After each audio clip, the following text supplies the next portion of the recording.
మణికంఠుడు సంధించి వదిలిన బాణం ఇక్కడే గుచ్చుకుంది. అందుకే దీన్ని శరంగుత్తి అంటారు. మనలో కన్యస్వాములు ఎరుమేల్ నుంచి నల్లదారం కట్టిన శరాలను తీసుకొచ్చి ఇక్కడ గుచ్చారు కదా, దానికో కారణం ఉంది. శబరిమలలో స్వామి సన్నిధికి సమీపంలోనే మాలికాపురం ఆలయం కూడా ఉంది.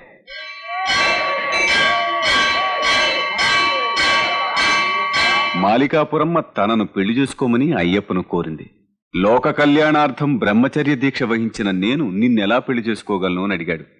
మరి నిన్నే పెళ్లి చేసుకోవాలని నేను దీక్ష వహించాను, నా దీక్ష సంగతి ఏం కాను అని ఆమె అడిగింది. ఏ సంవత్సరం నన్ను చూడడానికి కన్యస్వాములు రారో ఆ సంవత్సరం నిన్ను పెళ్లి చేసుకుంటానని మణికంఠుడు మాటిచ్చాడు. ఆ మాట ప్రకారం మాలికాపురమ్మ ప్రతి ఏడు ఏనుగునెక్కి అయ్యప్పను అడగడానికి వస్తుంది. కన్యస్వాములు వచ్చి ఉండడాన్ని చూసి నిరాశగా వెళ్లిపోతుంది. అవివాహితులు ఆమె పేరిట స్వయంవరార్చన జరిపితే వారికి వెంటనే పెళ్లి జరుగుతుంది. మాలికాపురత్తమ్మ మంజలోగా మాధవే